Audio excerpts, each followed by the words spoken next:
The world of One Piece is vast and very, very interesting. From a world building point of view, a storytelling point of view, and an artistic point of view.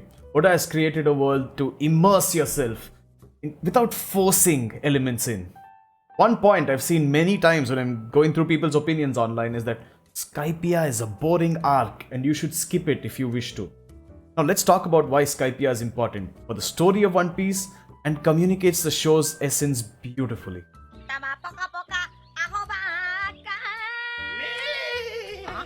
Skypiea actually starts with the Java Island. A quick recap: a ship falls from the sky and the crew are trying to find treasure in it and figure out what caused a ship to fall from the sky. They learn of the existence of sky islands that host a huge amount of treasure and experiences. They go to the island of Java and ask for information. There's a lot of danger lurking around and a particular pirate crew that laughs at them, but nothing that the crew can't handle. Enter Blackbeard, the person who parallels Luffy. They both fight about their food choices and are at each other's throats for liking what the other didn't. While everyone else is laughing at Luffy and Zoro and insulting them in different ways and pouring drinks on them and hitting them, Blackbeard hopes that they will go to Sky Island, and he also claims, "A man's dream never dies." This is the intro to the big bad in One Piece and sets into motion a war that absolutely changes the universe in which these characters live. Blackbeard is the main reason the Marineford War happens and is the character that Luffy actually hates. Blackbeard directly caused Ace's death. Not by his own hand, but he might as well have. Next up, Bellamy. This is the crew that laughed at Zoro and Luffy and suggested Nami join them for sexual reasons. Nami is furious, but Zoro and Luffy calmly take the beating and walk out without a word. So what? You ask? This is a direct reference to the first chapter where Shanks takes a beating from these mountain bandits and Luffy is angry at him. Shanks explains that a person should know when to fight and when not to. Luffy realizes that their heckling is worthless and he is going to pursue his dream anyway. They simply refuse to entertain the idea that a world can exist out of the ones that they already live in. No point convincing them otherwise. This isn't just to show how Luffy grew up as a character and is following the path of Shanks. Bellamy and his crew go beat up Mont Blanc Cricket and steal the little bit of gold that he got from risking his life to dive into the depths of the ocean. When this happens, Luffy switches modes. He's no longer in the mood to take abuse from others. This became personal. This became something he had to do. His friend was abused and that was not okay in Luffy's book. He even goes along a long path just to sock Bellamy in the face and come back. Finally, Bellamy is also part of Doflamingo's fleet and this becomes a major point later in the scene. Now on to Skypiea itself.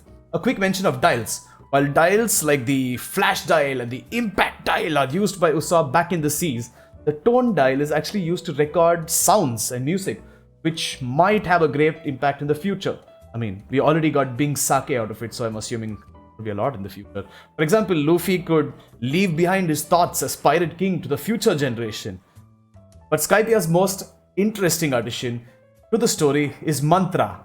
Now, One Piece fans now know this as Haki.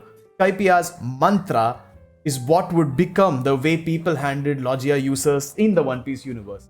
While a lot of people used Haki at its base forms in Skypiea, Enel used it in a truly godlike way. Enel's lightning powers are amazing, but they wouldn't be as cool without his Haki. His mantra, or observation Haki, covers the entirety of the Sky Island and allows him to strike down anyone who's talking against him or planning something underhanded. Enel isn't a great ruler, but he sure did rule with an iron fist that shoots lightning. Luffy uses brains in a weird twist of things and chooses to be dumber than ever, randomizing every attack to catch Enel off guard. Enel is smart and an able fighter, but he relies on his mantra and his fruit too much, and lightning's natural enemy, rubber, appears in front of him. We get panels like the famous Enel face, which becomes an important part of One Piece history. Come on, you have to admit, you laughed at that. Finally, Enel wants to go to the moon. DME, shoot to the moon. And he is successful in doing so. This might create new adventures, or we might see a return of Enel and see how much he's grown too. Moving on from mantra, we have the poneglyph. The poneglyph stands at the top of Skypiea and is found and understood by Robin. The whole point of the Shandia warriors was to protect this poneglyph, and their mission is finally over as Robin finds an inscription from Goldie Roger, the Pirate King himself. He talks about how he understood the poneglyph and heeded its words and encourages more people to follow it. The fact that Roger found it important to go and learn from Skypiea means that there is a deeper meaning to what this particular arc provides. Speaking of the poneglyph, Robin realizes that it points to the location of an ancient weapon called Poseidon. Sound familiar, fishmen? We also get a taste of the Wide Century, this mystery that still, to this day, exists in One Piece. This first reference in this arc, and fans have been trying to sniff out what it could be for a long time since. To sum it up, Skypiea is a mix of epic battles and a lot of setting up for the more complex parts of One Piece as a series. And come on guys, okay, look, it's a story about pirates running around and doing what they want. What better setting could anyone ask for when it comes to an imaginative adventure manga? I have, for sure, dreamed about walking on the clouds and finding a special location.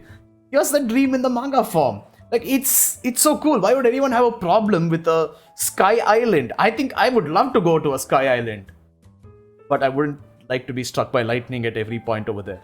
But that's it for this episode. Let us know your thoughts in the comments down below. Do you like Skypiea? Or nah? Be a nakama and like, share, follow, and we'll be back soon with another episode.